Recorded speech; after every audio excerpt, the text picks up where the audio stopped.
y'all we all woke up this morning. Thank you again, because some people didn't wake up.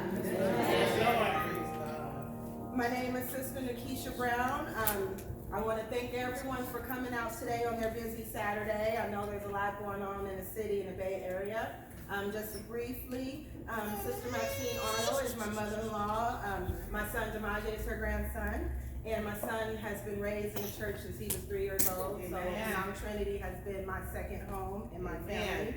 I came to one of these seminars 4 years ago and got so inspired and moved by seeing the women preacher and the women choir, the echoes of praise, just worship and fellowship. And it really touched me. And I said, I want to be a part of that next year. So the next year I asked, can I do a poem? And they allowed me to do a poem.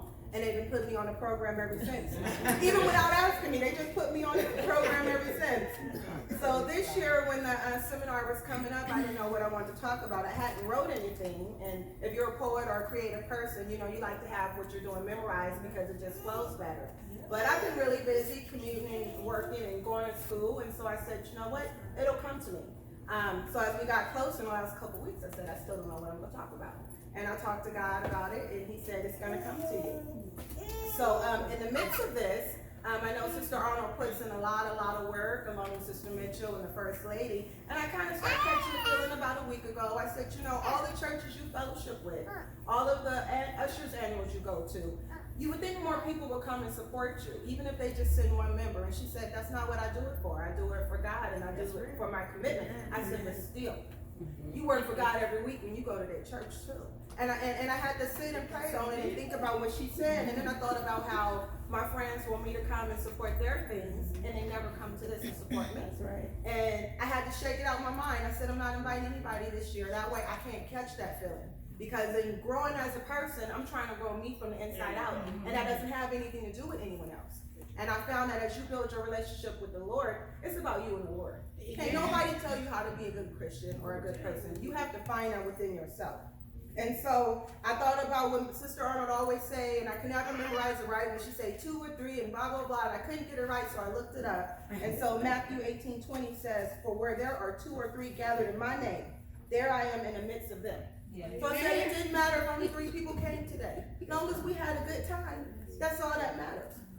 So I said, as far as being a virtuous woman, we want to think about what virtuous means. It means having or showing high moral standards, being righteous, good, moral. And to be that kind of person, you have to surround yourself with that kind of person. Amen. You know, when you're kicking drugs, you can't still hang with dope fiends if you want to kick drugs. Amen. So in me wanting to be a better person, I had to start hanging around better people. I started hanging around church folks. I started coming to more seminars. I started going to prayer breakfasts. I started going to birthday parties where they say it's not a Christian birthday party, but it's amongst Christians. And when you get there, you still feel the Lord. Baby showers. I got to a point where I go to things and people know who I am and I don't know who they are because they're so used to me seeing me with Sister Arnold. So in the midst of this, I didn't know God was working on me from the side. He just didn't tell me. He knew about it. He just didn't tell me. So I had to learn as you go through life, there are going to be roadblocks and stumbles, and there's going to be people in your way as a challenge. And you have to think about what your purpose and your mission is. So everyone, half the people here who know me know last year I lost my dad, and that year was a really hard time for me. And I had Mount Trinity, and I had Sister Arnold, and just everyone just helped keep me uplifted. And I want to say that's what helped me make it. And about a year ago, in August last year, I just woke up and said, I'm tired of grieving, I'm tired of being sad. My dad's gone, but there's something else I need to do.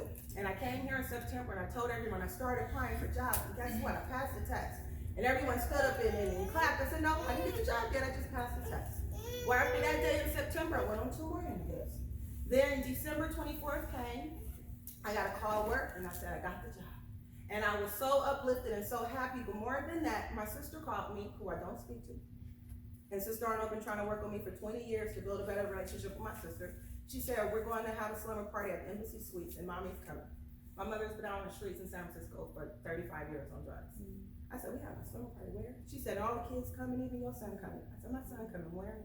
And can I tell you, I went to the Embassy Suites on Christmas Eve and had a slumber party with my mom. And that was the first time I spent the holidays with my mother in 30 years. And that meant more than getting a job. It was just having a moment. And that told me, who knows what's going to happen with me and her relationship. but long as I'm accepting all these gifts as a way to make myself better. So I started the job in January. My mom was in the hospital for 2 weeks. I was leaving the job, going to go see my mother.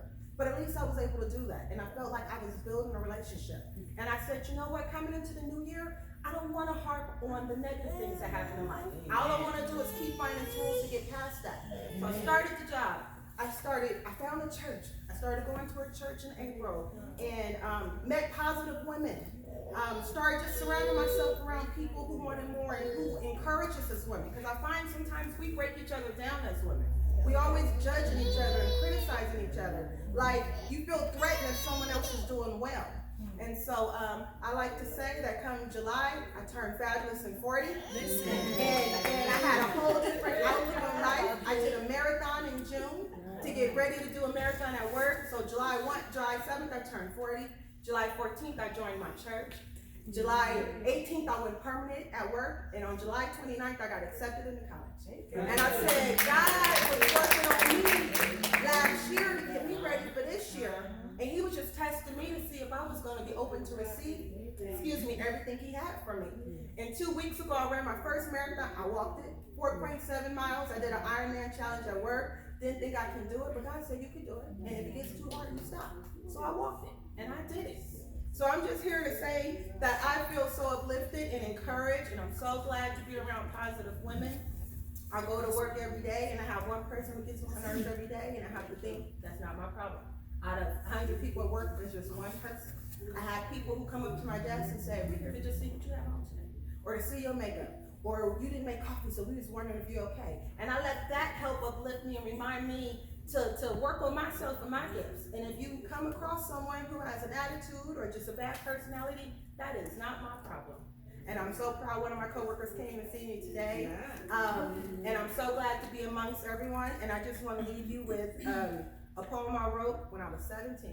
It said, I will stand tall. And I try to use this to remember who I am when I get down and say, hey, when I was 17, I was pretty wise. So at 40, you can get wise again. Stepping forward as I sway through my special way, I come upon many gifts and many obstacles. Strangely, the door is locked. But I, being the woman that I am, I enter with my hands on my hips and a stern look on my face, with the determination to discover what lies ahead. You see, curiosity may have killed that cat, but only the inquiring mind receives mental satisfaction. You should never underestimate the unknown, and neither do I. For I'm aware that life will have difficulties, but so what? I have to still stand tall. I know there'll be battles and hardships, but so what? So I still enter that door. To understand where I stand, you have to understand me. Don't look at me as a stubborn old gal. Don't look at me as brittle, broken down. Do not feel sorry for me. I'm not sorry, because I am a woman. I am black, and I am beautiful. In actuality, I am all woman. Don't you forget it. I am beautiful. Don't look too hard. And I am black, and please don't discriminate. But when I walk through my doors of freedom, I will stand tall. Amen.